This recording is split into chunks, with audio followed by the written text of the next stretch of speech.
Welcome to the Parenting Then and Now podcast, the show that remembers the good and sometimes the not so good old days of parenting past. I'm your host, Samantha Kemp-Jackson from the Multiple Mayhem Mama blog, and every week we'll be talking about how things were then and how they are now, parenting through the lens of the ages, if you will. Now, whether you're a parent, a kid, or someone who used to be a kid, you'll want to stay tuned as we reminisce about the past, embrace the future, and marvel in the present how things have changed. If you're ready to glance back in time at kids, parenting, and the good old days, you're in the right place. So sit back, relax, and let's take a trip down parenting's memory lane. I hope you enjoyed this episode.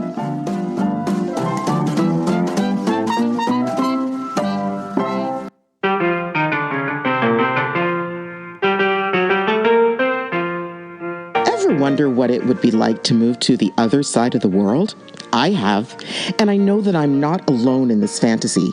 My guest on the show today has actually done it. She moved from Malaysia to Canada, had her kids there, and lived the expat life that some of us can only dream of.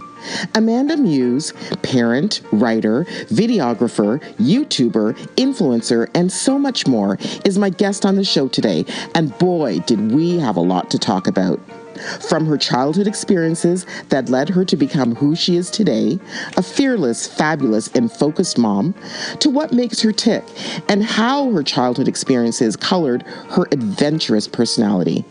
In this edition of the Parenting Then and Now podcast, we go deep on marriage, kids, family, travel, relationships, life, and so much more. You may be surprised at the nuggets of wisdom that you get from this episode. I know that I was. Here's our interview. So welcome to the Parenting Then and Now podcast, Amanda. Thank you. I'm super pumped to be here. I'm super pumped to have you because I see you everywhere. Everywhere I look, I see Amanda Muse, your beautiful face, your lovely children, your handsome husband. And I think, wow, what a charmed life she lives. I must have her on my show. You. Jeez, what an introduction. Thanks.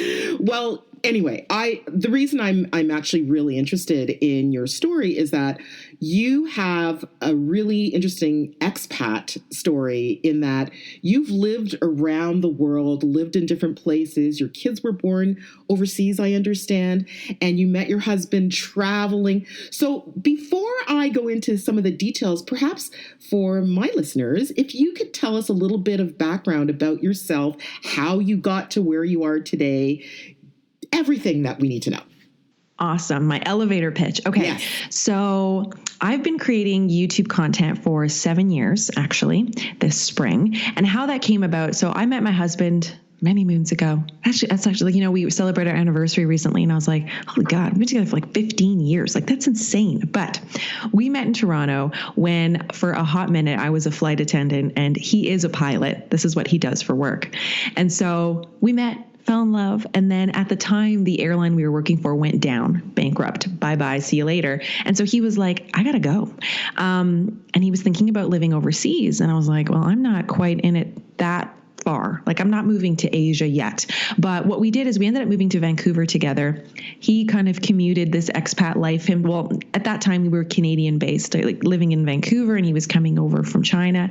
And then as things got more serious, it was like, well, you know what? There's all of these opportunities happening overseas. Would you ever want to do this? So factor in no kids, building your career. At the time I was doing I've had so many weird jobs. And so I was like, well, let's do it. So within like 3 weeks, we were hitched and planning this life overseas. And so we get to Malaysia, and I had not been there myself. So sight unseen, we're like living there.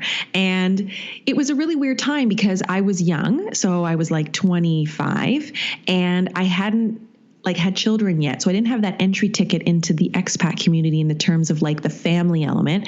I was young, but I wasn't single. So I wasn't doing like the teacher thing where I was partying all the time. Not to say all teachers party, but the younger ones. So it was weird. So I felt like really isolated and I was feeling pretty lonely, to be honest. And then after a few months, we ended up getting pregnant. And so fast forward, sitting there pregnant to the moon, watching a lot of content online.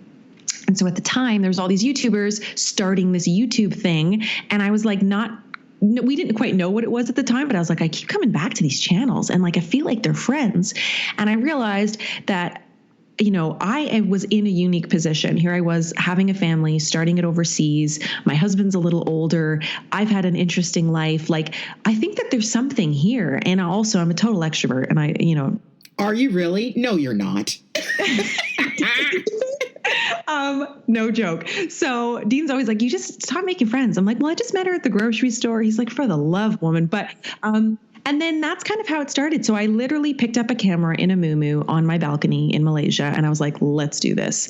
It wasn't perfect. And you just start somewhere. You start where you start, and then it fast forwarded to be, about my journey through motherhood. And then my little one got a little older and I was like, wait, I'm a woman too. And all of these things I enjoy. And then I fell pregnant again. And so now it's definitely a place where I feel like I'm a friend and you come and you have coffee with me and I share elements of my life and I share some things like advice and how-tos. And then it's branched into a podcast now. So I have my own called The Sandwich. The Sandwich. Yeah. And it's like a place for conversation, and I feel like that's something that's really important to me right now is there's so many filters on things. There's so many ways that we're just wanting other people to embrace us and see us as perfect or whatever. And I'm like, okay, fine. If that's what you want to do, but that's not me. And let's just share life, the highs, the lows, and like support each other and women supporting women. And so that's my thing. Well, you know what? I think that's such a great encapsulation of what you've done thus far. And I think that your popularity is largely because you are very accessible. Not only are you very likable, but you're very accessible and you're very real. So I've seen videos of you where you're like, hey, I just came out of the shower and I don't have any makeup on. And, hey, my kids drive me crazy. And that's real life. I think that a lot of times people look at YouTube videos or Instagram or social media and we look at people and we say, holy smokes, I cannot be like this person because they look fabulous all the time. Not saying that you don't look fabulous, because you do, but there are some days where you might not feel as great as other days. So I think that's part of what's made you so accessible. So kudos to you for that. Thank you. So I want to ask you, so now your lovely children, tell us how old they are and how it's been with traveling and how that's kind of, been part of your parenting journey. Right. Okay. So my daughter is 7. Her name is Esme and Jack is 5.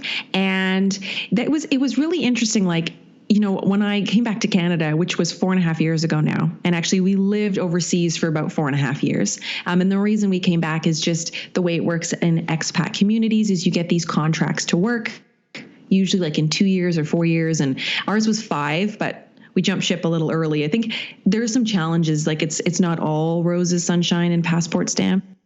So welcome to the Parenting Then and Now podcast, Amanda. It's so great to have you on the show. Thank you. I'm super pumped to be here. I'm super pumped to have you because I see you everywhere. Everywhere I look, I see Amanda Muse, your beautiful face, your lovely children, your handsome husband. And I think, wow, what a charmed life she lives. I must have her on my show. Thank you. Jeez, what an introduction. Thanks.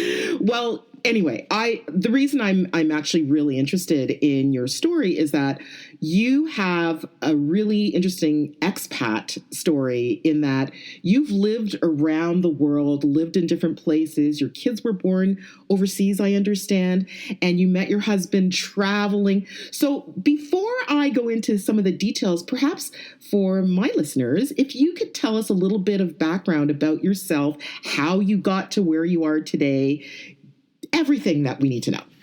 Awesome. My elevator pitch. Okay. Yes. So I've been creating YouTube content for 7 years, actually, this spring. And how that came about. So I met my husband many moons ago. Actually, we celebrated our anniversary recently and I was like, holy God, we've been together for like 15 years. Like that's insane. But we met in Toronto when for a hot minute, I was a flight attendant and he is a pilot. This is what he does for work.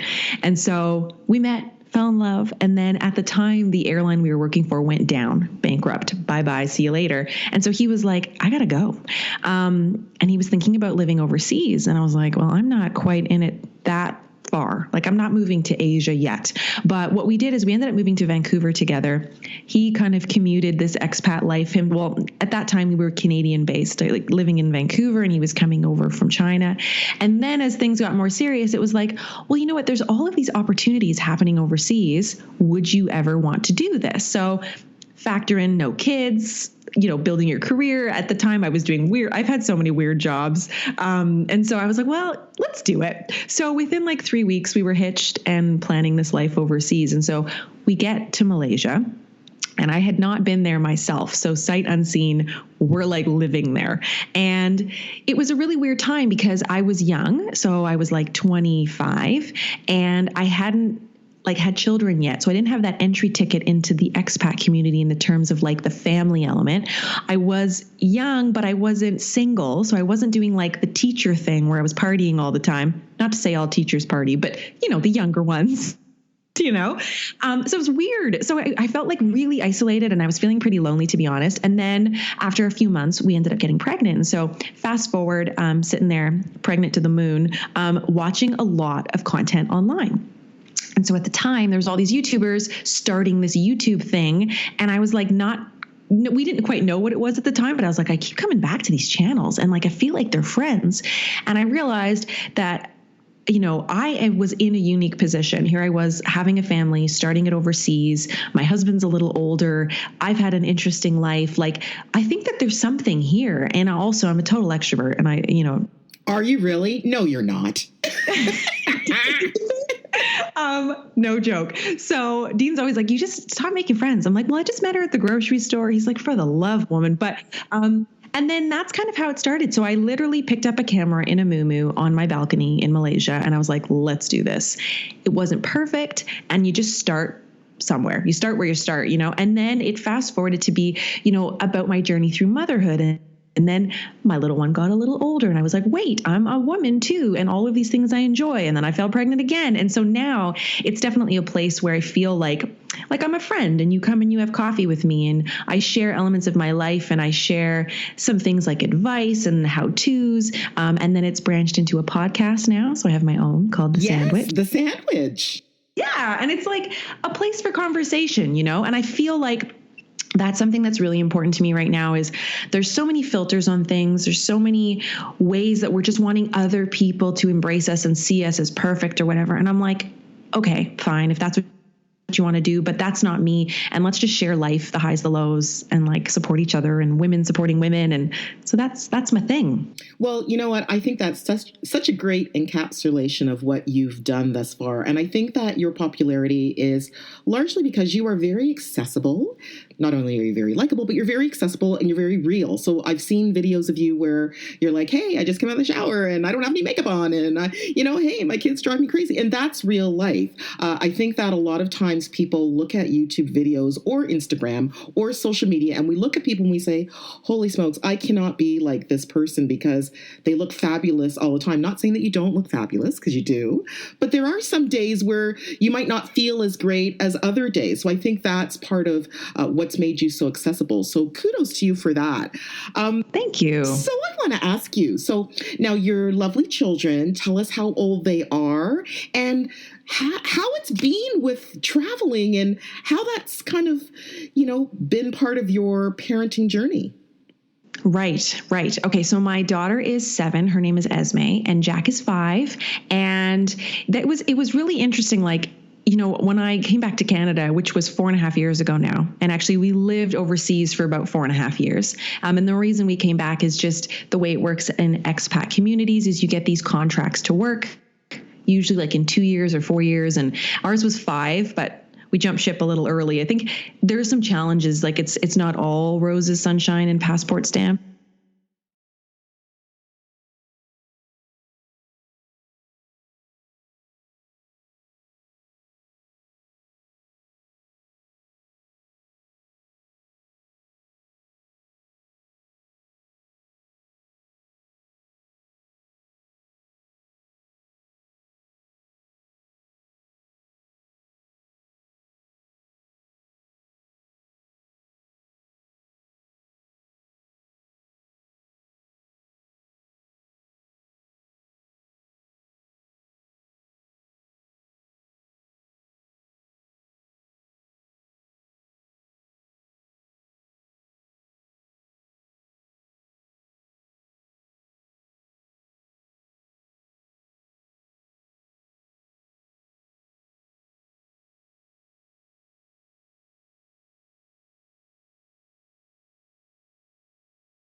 Can't your husband get you deals, though? I mean, come on. He's a pilot.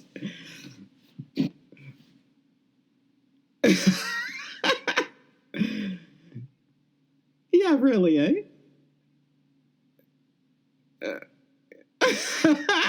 That's hilarious.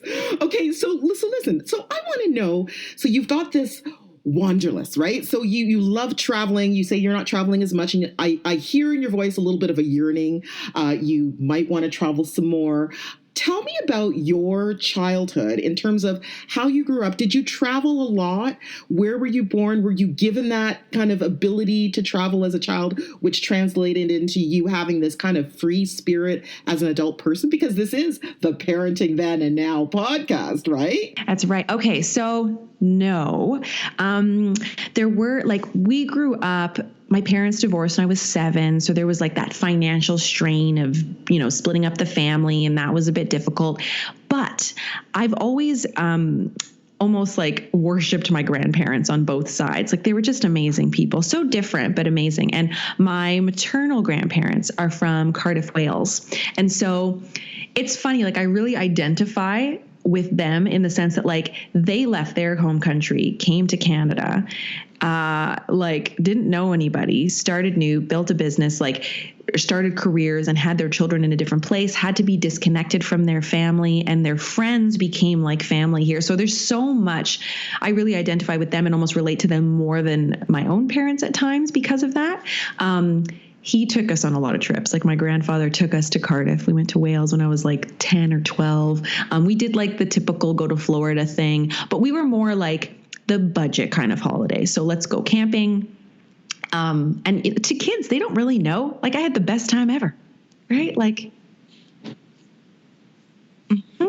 But the adventure, I think I've always loved like leaving the house. Like even now, Dean and I joke, like on Saturday, I'm like, ooh, it's a good day. Like let's hit the road. So let's go for a hike, or, in the summer, we like to just drive for about an hour and hit up the beach. And I love like leaving. I don't love just sitting and watching TV. I do love TV, but there's a time and place for it, and I find like I have that like itchy feet. Always got to be moving. So I'm not sure if it stems from childhood, but it's definitely like, I remember when I went to Wales, it blew my mind, like walking through castles and like, what, like there's so much of this world that's happening right now that I'm not seeing, and I really want to see it. So totally true. I must interject right there to say I've been to Wales as well, and I've never seen as many sheep in my life. There's sheep everywhere. I actually spent a New Year's there about 20 years ago because I was born in UK and I have friends there. And so anyway, I would go back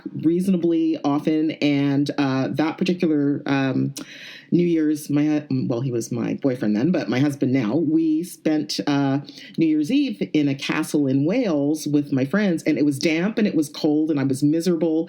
And my friend, and we were just like, I've never been this darn cold and damp in my whole life. And I've never seen as many sheep. But I must say, Wales is one of the most beautiful places. No disrespect to Wales. Wales is absolutely gorgeous. The people are lovely, but I've never seen a place where the language has like no vowels. And my grandfather, what? There's no vowels. What's up with that? I was so young, like my memories are more like photographs, but he was such a charismatic person. Like, oh my God. I was saying to my husband, like we go to restaurants and he would like sing, and everyone in my mom's family could sing. I was like, is that a Welsh thing? Very charming. Like there's this element of like just joyfulness and like meeting new people. And he was always traveling that one for work. And whether it was like he'd take us to like Nova Scotia and like New Brunswick and just kind of bring us along on road trips. So good adventures. But yeah, I would love to go back to Cardiff now as a grown up and like, what would this be like now? Everything's so different when you're young and traveling. But it's interesting with the travel. Like it's really hard to manage travel with a person who travels for their job. Like it's a nightmare a little bit. Like I've been doing a little bit more for work, and for him, it's like he's got to get the time off, or we have to have somebody here for childcare because he's literally not here. So it's a bit of a situation, but I'm trying to navigate it now with the kids being a little older.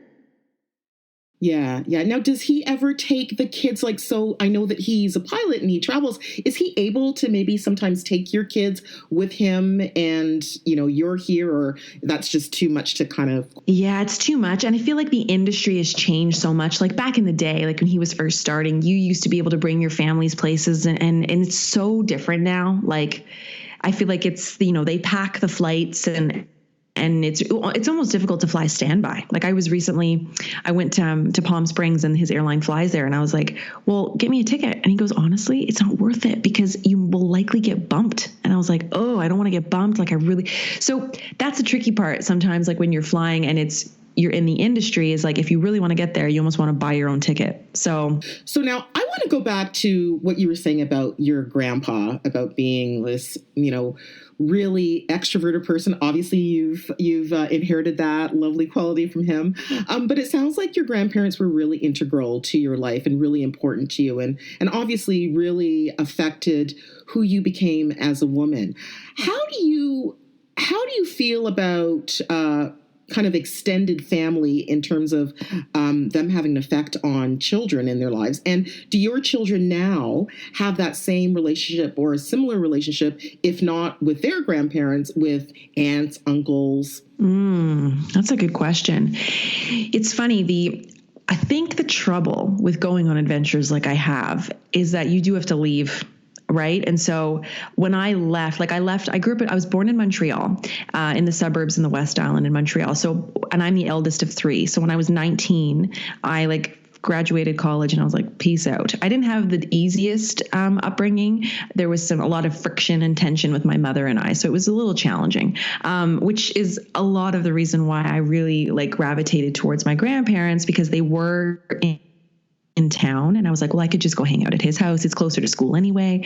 So when I was 19 and I moved to Toronto, I lived there for 2 years, and then Vancouver. So even in Vancouver, you're still in the country, but it's still really hard to make it back and expensive when you're 21, and wanting to see family. So it became apparent early on that relationships to me, and I've often said this, are very much based on proximity. So, if you have a friend that's just popping by, once a week and having coffee, well, they become like family if that's all you have close by. So when I moved overseas, I actually didn't come back to Canada very often. A lot of the fellow expats would kind of cycle through these 6 months periods, and every 6 months they would go home.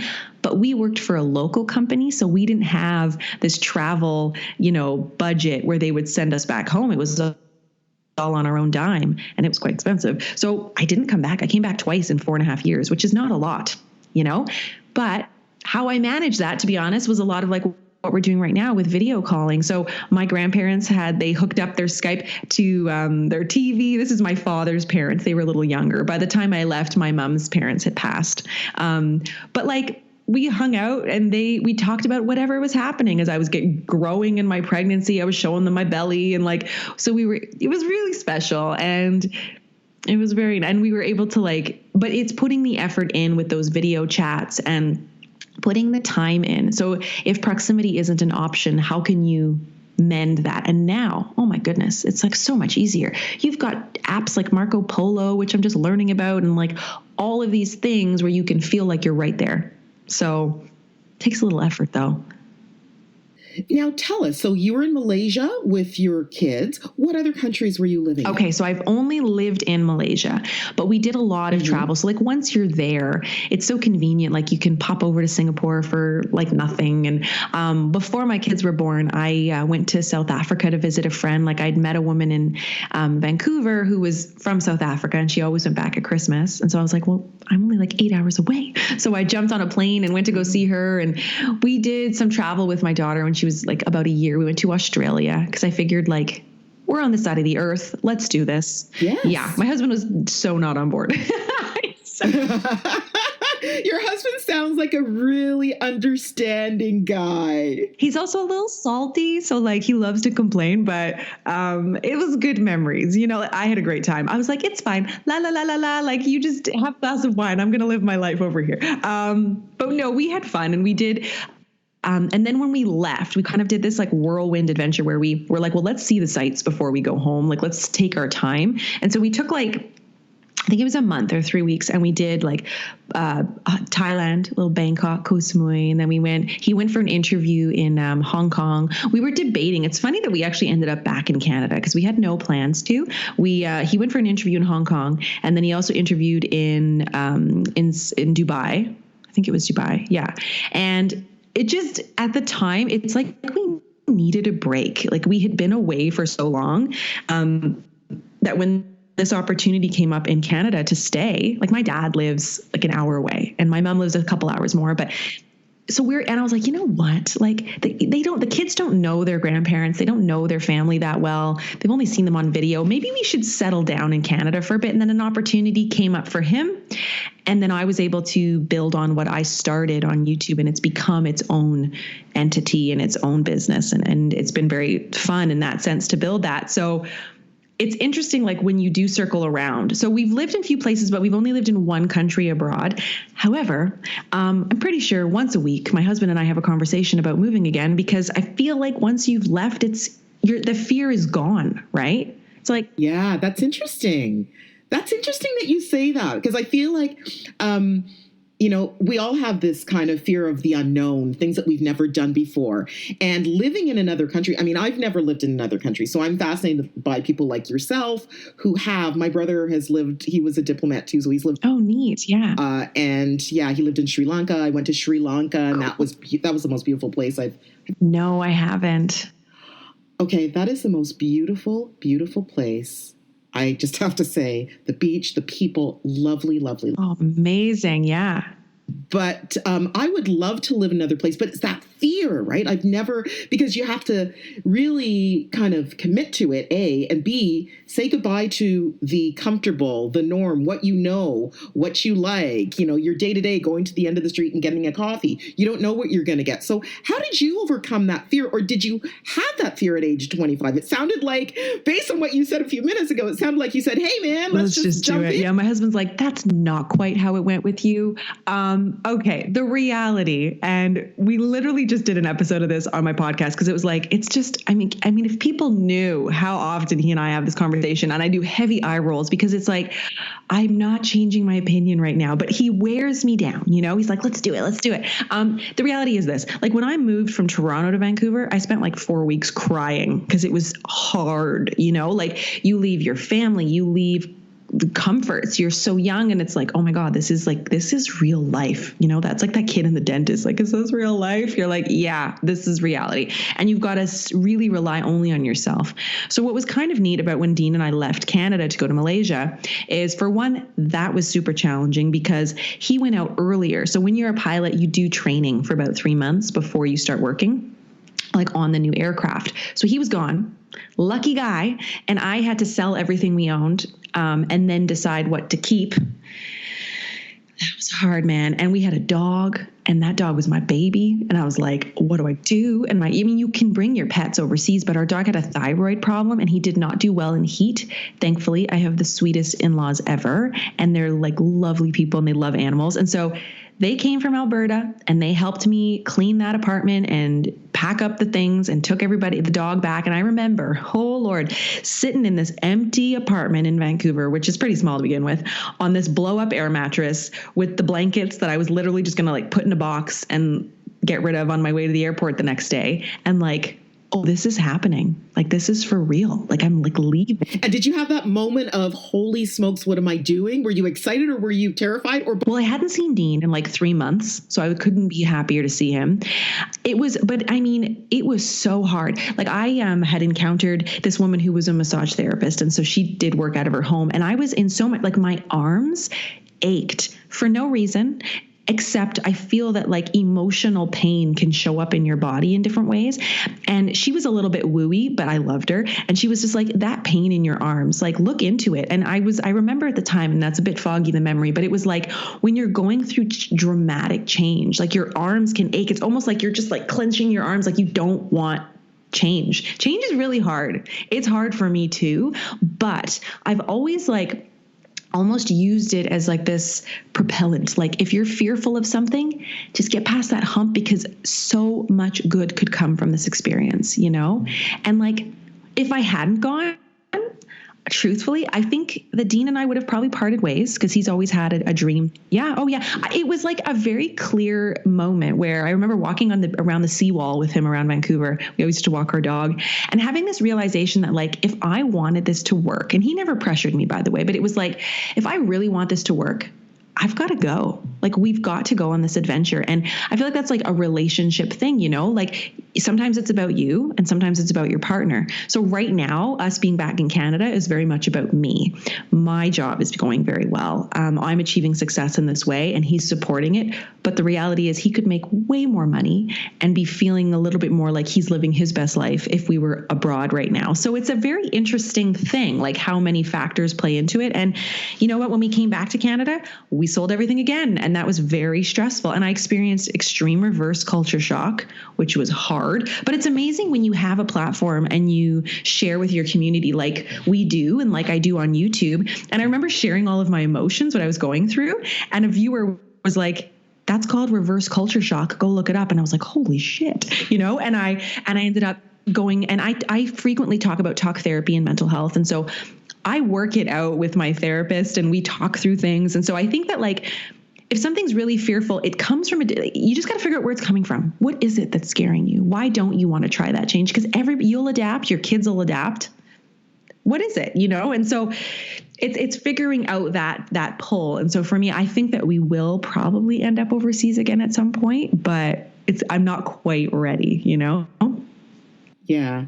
You've touched on so many good points and interesting points there, Amanda. I first want to talk about what you said about the kind of give and take in relationships, because you mentioned that, you know, sometimes you felt like you were kind of putting a backseat to what your husband wanted and needed at the time. And conversely, he did the same for you, which is how it's supposed to be in a relationship. But I think that sometimes we often forget because let's face it, all of us, I think, are inherently kind of selfish, right? We want what we want right now. And when our spouse doesn't want to do it, we say, you're just such a drag. You're like stopping me from doing what I need to do. So how did you come to that place where you realized, and your husband obviously realized as well, that, okay, I'm going to give up a little bit of something right now for Amanda. And Amanda, you said, okay, Dean, this is for you right now at this stage of our relationship. How did you get to that point? Because I'm sure there was some friction. Oh, yeah. And I'm like there's fire coursing through my veins. He's like, I married a woman who's from Quebec. I'm like, I know you did. Like, there's that friendship. I don't know. I know. I was like, it's your fault. You picked me. You know what it is, though? It's like, you know, when you've got something really good.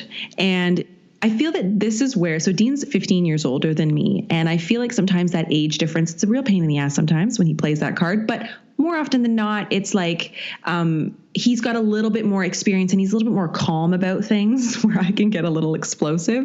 And I think what I just started to realize is like, at the time we'd been together for I don't know, 5 years or something or 4 years before we decided to get married and go, which PS, we got married because we loved each other, but I wasn't totally convinced about the whole marriage situation and just in terms of marriage, you know, marriage in general, but I didn't want to be a dependent in a foreign country, not married. I was like, well, let's be married. I need some investment in this, you know?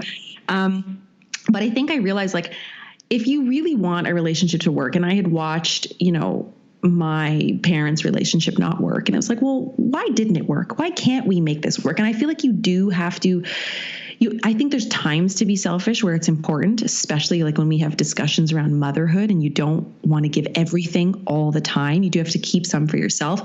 But I think it's like when you see your partner flourish and you see them experience joy, the side effect is you experience those things too. And it's like, why not give a little bit and then just see what happens? Like, you don't have to give everything for 20 years. We did 4-year stints so far, you know, Yeah. So almost make an arrangement with each other. Like, okay, this is your time to shine, but you have to have my back in 2 years, dude. Is that what you're saying? But Dean will even say he was not my biggest supporter in terms of what I do online. Because if you think about it, when did I start? 2012?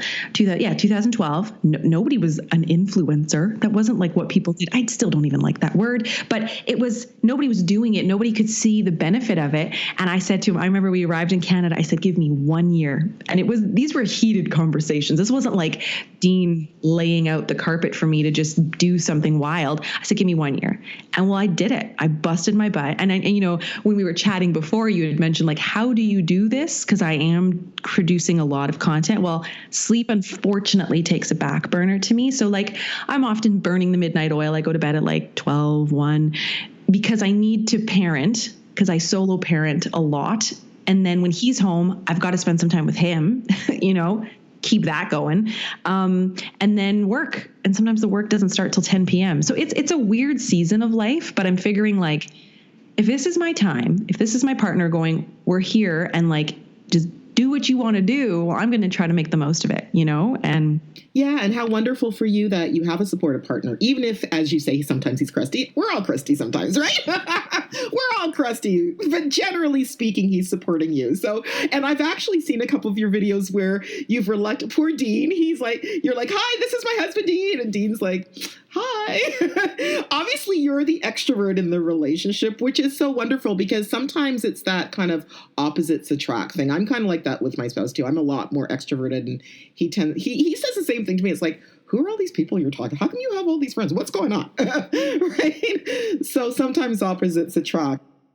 So how about your kids? Well, and when you said that, about you make friends, and that I said, that's probably the trickiest part, when we talk about going back overseas or leaving your home country, is like, if you make solid connections with people, it's so hard to leave them because truthfully, there's no coming back. And that's a sad feeling. But like, even if I went back to Malaysia today, the people I knew aren't there anymore. There's only a few.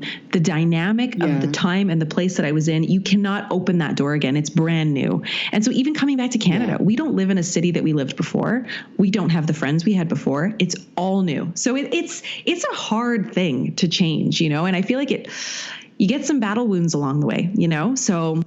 Yeah. Yeah. How about your kids? So do they take after you, or do they take after your husband? Are they extroverted? I'm sure them living abroad, and also you said that they are really easy to, or they have the ability to pick up and just be really resilient. It sounds to me like they probably are more extroverted, or am I wrong in that assumption? No, you're right. So Esme is a total extrovert. Oh gosh, that girl, she's like just me in a smaller body. And it's a lot. When you're parenting a version of yourself that is pure fire. Whew. Yeah, we're going through a thing. She's 7. She's flexing her independence. It's a lot. Also, they're experiencing some separation anxiety. This is like a new thing where they really recognize time. And so when Dean's away, it's like, you're not enough. We want daddy too. And so it's a really weird time. My son, though, is definitely a little bit more on the introverted side. So I've had to adapt my parenting to really parent the way he needs to be parented. So I feel like that's, talking about parenting then versus now, it's like, that's not something our parents really did. Like when I was young, it was like, you just got what you got. You get what you get and you don't get upset. Totally. My parents were like, hey, what I say goes. If you don't like it, that's too bad. There's none of this negotiation or talk like, hey, what do you want for dinner? Like sometimes I say to my kids, what do you want for dinner? And then I'm thinking, what am I doing? My parents would say, this is what you're getting. You better eat it. And if you don't eat it, that's it. There's nothing else, right? Go to bed hungry, man. I know. The what's for dinner. That is a stressful question. I know. It's so different. So that's kind of a cool thing. Like I definitely like that. Like yesterday I was cold and tired and like the sun was out and they wanted me to jump on the trampoline and I was just like having none of it. I'm like, I don't want to jump on the trampoline. But then I had to have a laugh after. Like, I love that that's like, they want mommy to play with them still. And I mean, they're still little, but I don't really remember that fun element of, my dad was super fun. We had like so many fun adventures, but both my parents didn't fall into that category. So that's important to me that we maintain that element of like independence. And do they want to do art? Let's do art. And when we talk about travel with our kids, like they get super excited. In fact, I feel like I've heard this term kind of rolling around lately on the internet. That's like these golden years. Have you heard this? Like golden years? No, tell me about it. Okay, so it's like when your kids are, I'm not going to get the numbers totally right, but like between the ages of, let's say 5 and 12 or 5 and 11, when they still want to be near you, they're super independent. Travel's not so hard. Like you can still have fun game nights. Like it's like this piece of parenting, this chapter that all of a sudden I've realized I'm super excited about, because it's like you're not bringing strollers anymore. There's no diapers. You still want to play and go do fun things. So I'm actually planning this summer to take them to either like PEI or BC or something, but just me. Like, yeah. And so just, yeah, let's go do stuff, like, so it's an interesting time to like play with that. But the moving thing, I think it would be really hard. Like you don't want to leave your bedroom. You don't want to leave your best friends. And when you're 7, all of those things are really important. So I think it would be challenging, honestly. Yeah. Now, do you think that because your children have traveled a lot and have lived in a different place, that has kind of made them more independent and has paved the way for them to be more self-reliant at an earlier age? Because it sounds like they've had a lot of experiences that a lot of children their ages haven't had. You've even said that your daughter tells people when she first meets them that she's, born elsewhere and has lived elsewhere. How do you think that's affected her and your son's ability to be resilient? Right.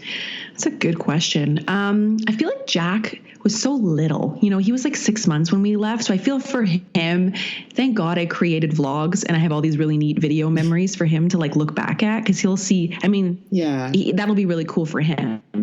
But I feel like, yes, like I feel like it gives them, even if they don't remember all the details, it gives them this like almost like this bank of memory or this confidence that's like, you've done it. You've lived in neat places. Like, they've, just, I don't know, like they've had amas, like they're, so in Malaysia you have like kind of, they're coming along, but there's definitely like groups of this. So there's predominantly Chinese and then the Muslims and an Indian. And so they've had like their Muslim ladies holding them and like getting off the plane from Australia and like running into arms of strangers. Like it sounds kind of bizarre, but when you're in a place that's so family oriented, like they're very embracing of children. So they have these really neat memories and warm, happy memories of places abroad. So it is truly a fear of mine. It's weird because they're probably going to leave at some point and go live somewhere else. You've raised them to leave you early. God, I'm like, I'm coming. I'm going to be that cool mom. I'll come. It's fine.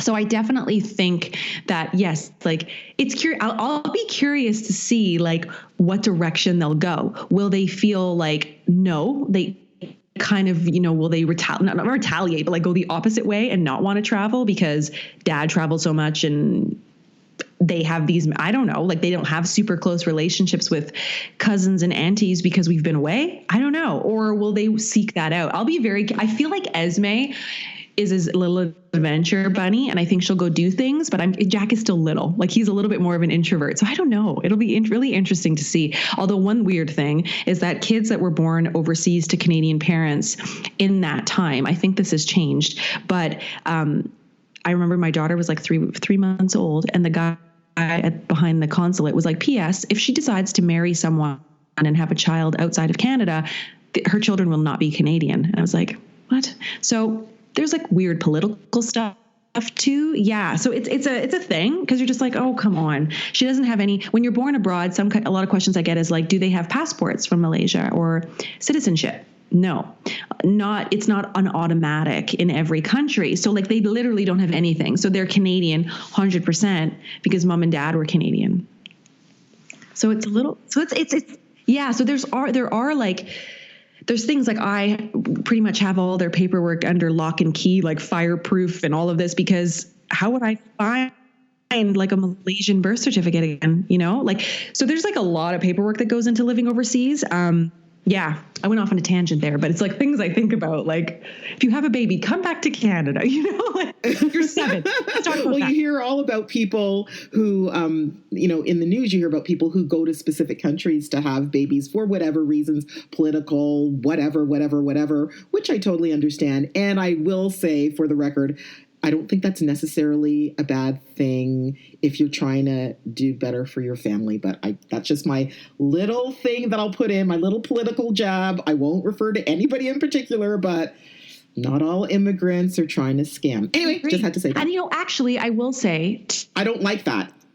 No, to that point, I saw things with my own eyes where my heart and my brain will forever be changed in how I think about poverty and how I think about empathy and how you treat people that look different to you. Like, I think children today are born without, like, that is taught, like. Yes, absolutely. Absolutely.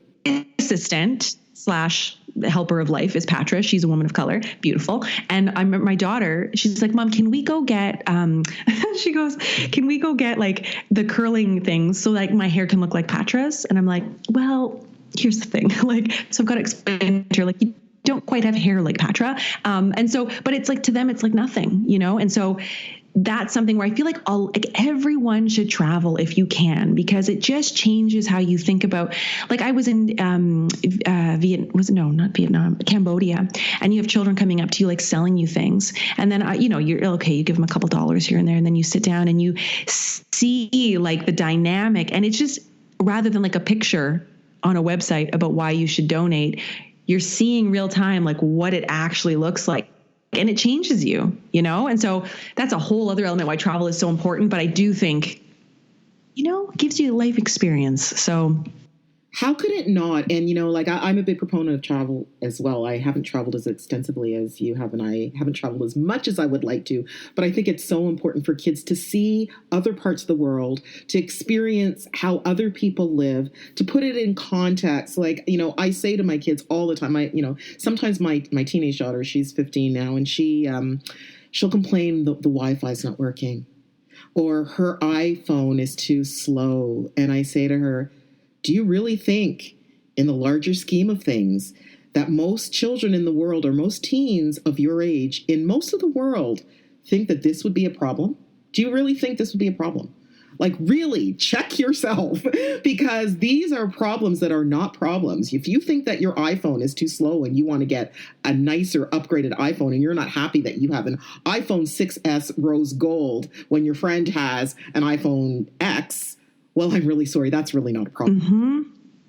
Honestly. And it's so hard because she's probably just like, I roll. Yeah, Mom, because she's 15. That's what you're supposed to do. But yeah. And I feel like it just gives them that idea, like, oh yeah, you can still be kind, and you can still be like willing to help someone, even if you don't have much yourself. And the way that the community was there was so different. Like, whenever you met someone in Malaysia, the first question was like, have you had your lunch? It was very like food centered. And I was like, well, I'm here to get my hair cut. So no, but it was like, well, you have to eat, you have a baby, you got to be eating. And it was like, so very, just so different. And sometimes I say to Dean, we were just talking about it, and I was like, I miss the way my brain felt sometimes when I was there. Like, it was so calm. It was just, people didn't rush home to watch the show that they wanted to watch. It was like, no, they got together, they had shared meals, they sat in a park, especially because it's so hot that in the evenings is when everyone comes out to play, right? So the night markets were incredible, and the food was so good. And it was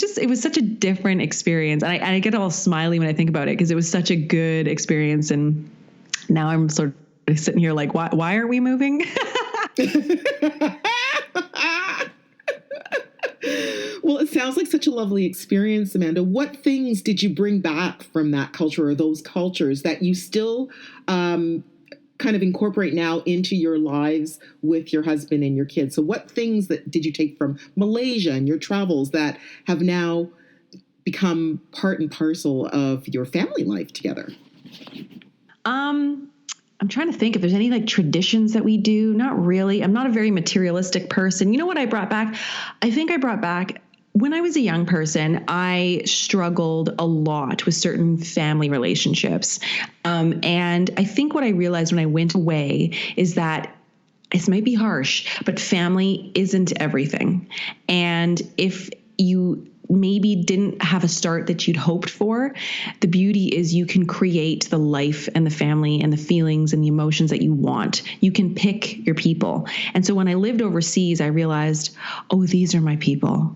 These people who live on the fringe, who do shit that scares them, who go live in places that you're like, I ain't never been here, and I'm literally living here now with my suitcase. This is kind of wild. Those people I vibe so hard with, because I just feel like it's probably like how a comedian often has a dark past. I feel like that generates that humor. I feel like people who are super bold, adventurous, there's something that's pushing them, and whether you're running from something that didn't go well or you're seeking something that should, so that's, I think, what I brought back. And so I should be spending more time. I've just been very busy, but I spend a lot of time on my friendships. I realize that sometimes opportunities come that may never come again. For example, my aunt, she's such a dream. She's 20 years older than me, but you wouldn't know it. She's such a babe. Oh my God. But she sends me a note the other day and she's like, I got tickets to go see Michelle Obama. Do you want to come? And I was like, yes, stop everything, Do I know if my husband's home? Nope. So something will work, but you know what? I'll figure it out. And I bought the ticket to go to Montreal with her. And it's like, it would have been easier to say no and like, oh no, I can't. It's too busy. Life keeps ticking, man. And I think that's the thing when you go overseas and it's for 4 years, you're like, oh my God, it's done now. And I'm back and this is another 4 years. And it helps break up the monotony and you recognize when to appreciate things. So I think that's really what it's come down to is like, I appreciate the moments. I spend a lot of time trying to be present. I share a lot of that online and cut the perfection. Like, I don't know, when you move into an apartment where you don't get to pick the furniture, because that's how it works when you're an expat in most places, you make do, and it's not, you find substance and meaning in things that are not purchased. I don't know. So there's a whole thing, but I feel like that's what we try to, you know what it is after my big long spiel, it's experiences. Have experiences. Take your kids on little adventures, go on the date with your husband, whatever it is, go to see Michelle Obama. You know what I mean? Like have those moments because time keeps ticking. It's a thief. That time is a thief. Wow. Such wise words. So let me think. So the last 5 minutes, you've said some very key things. You've said it's all about perspective, more or less. That's what you've said. You've said that life goes on and time keeps ticking. And basically when you turn around, that time has passed because you talked about 4 years. And when you first got there, you thought, holy smokes, 4 years. And then you said, holy smokes, I have to pack up and leave now. And you also said something that I think is really resonant, that I think you basically said family is who you make it to be. So family is whomever you love and whomever is in your life at that time that is giving you what you need. And that is your family. And I think that's a really good message because I don't think that family definitely has to be biological family. Family is who you choose. You can choose your family. I really do think. Yeah. It was a special time. The funny thing is that, like, actually next week, I'm feeling like very hard on my sleeve about it because a woman whom I met, I was 4 months pregnant. She walked into a Starbucks. She was feisty. I could tell she was American. Not to say all Americans are feisty, but she had this energy about her. And she walked up to the table and she's like, "Are you American?" I said, "No, Canadian, but pretty close." And she sat down. Well, we hung out for like the next 7 hours. We caught a movie. We had dinner. That's how you make friendships. You're kidding. I love that. I would do that too. My husband would think I was a weirdo. And the thing there is like, I think that's the thing in expat culture, your experiences are super heightened and intense because you're like, how long have you been here and when are you leaving? So I met a girl, fell in love with her, and she was like the coolest girl, and she left in a month. And I was like, damn, I didn't have enough time with her, So this friend, she's now back in US and she's living in Dallas, and I'm actually going to be in Austin. So she's going to come out and see me on Monday. I'm going to see her. I haven't seen her in 4.5 years. Yeah. And so it's like really intense experiences. And so it's like you really appreciate, oh my God, this is a great person. We're going to hang out, and you don't let these moments pass you by. You're like, let's do this. And people have often said that to me here. They're like, you're kind of an intense friend. I'm like, I know, if I want it, I'm coming for you, like I'm just going to steal you and bring you into my big tornado. I know it'll be fun. Don't worry.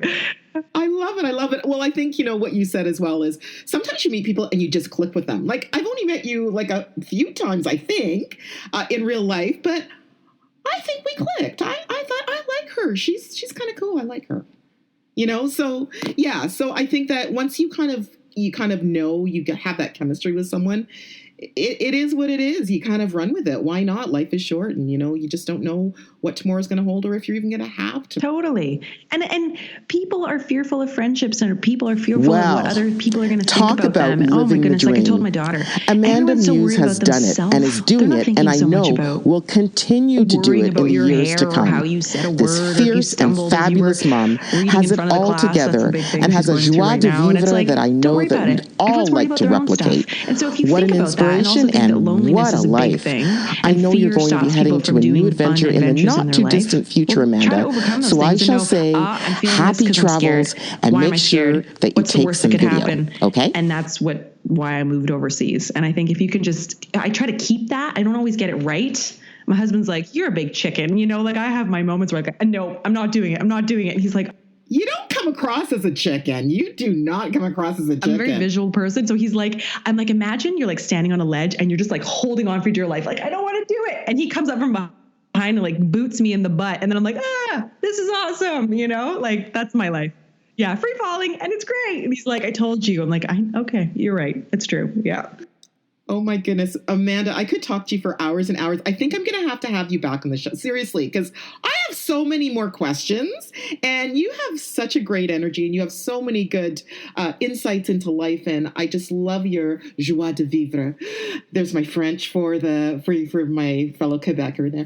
I love your joie de vivre. So I will definitely, if you will be so kind as to be on the show again, I would love to have you on the show again, because I want to ask you some other things about parenting girls and parenting boys. And, there's just so many things that we could talk about, and, not, like you go on air and you don't stress and worry. And every time I do media stuff, and I always think, actually, here's a question for you before I sign off.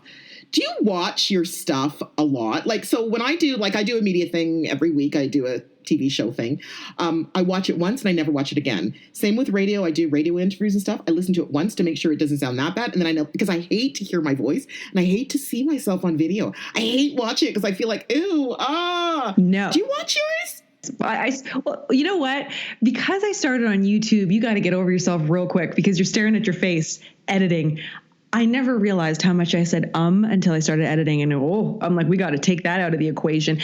Also, didn't even know I had a dimple. I have like a very defined facial features. Didn't even know I had them till I started editing. I was like, that's weird. But it's like, how did I not know?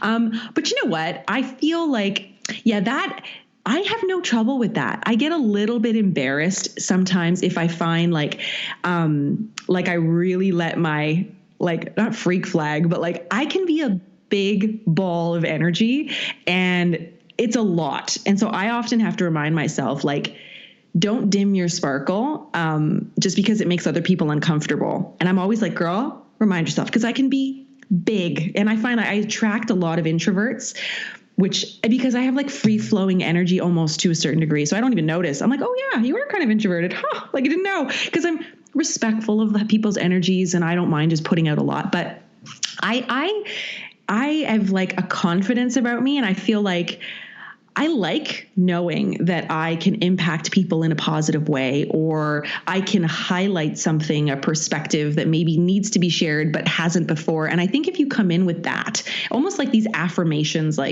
yeah, I'm awesome.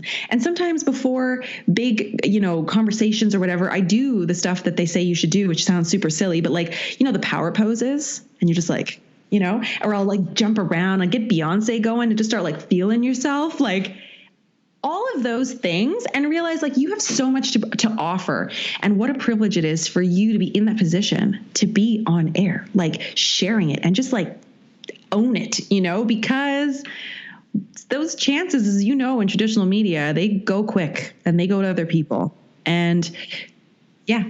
And so there's a reason why you're there. And so I'm always just do it. So I do feel those things, but I almost And I think as you get more comfortable with your face almost on camera, you start to know your expressions, and you know how you move your face and what's working, and you just start to adapt. And I think that's probably the benefit of doing a lot of video, more so than the other side of it. So yeah, you have to get over it in a real hurry. Yeah, well, I mean, I am over it, relatively speaking. But yeah, there's always those times where I look at myself and go, Okay, done. I'm not looking at that again. Right? Whatever. No, but don't trust me. I'm not sitting there watching my own content because that's weird. But you just love yourself too much, I'm like, right? It's so clever. Like, no, but she's so smart. She's so smart. Okay, Amanda, where can everybody find you? Of course, I'm going to put all the links on my website and tweet it and share it and everything, but where can everybody find you? Okay, so you can find me on YouTube as Amanda Muse, M-U-S-E. Also on Instagram. I do a lot of the Insta stories. I'm on Twitter, Muse Amanda, Facebook, Muse Amanda. And of course, the latest and greatest, if you're listening to this, is the podcast, The Sandwich. And I often get asked, like, what episode should people listen to? And I feel like a really fun one was called Intuition. I had a woman who's a medium, and we spoke about how to trust your intuition. And I feel like there's an element of wooiness because intuition is kind of like how do you know? You feel something. It is a woo-woo, but I'm all about the woo. And it was a really interesting chat. So I would say start with that one. That was a good one. But yeah, you can find me all over. I'm there every day, pretty much. Okay, and I will link to all of Amanda's great social media profiles and all of her links, and watch her and subscribe to her and follow her because she's got great content. Thank you so, so much, Amanda, for spending your time with me today and with my listeners. It's been so fabulous listening to your stories about travel and kids in Malaysia and your joie de vivre. So thank you. Oh, it was a pleasure. Lovely to chat.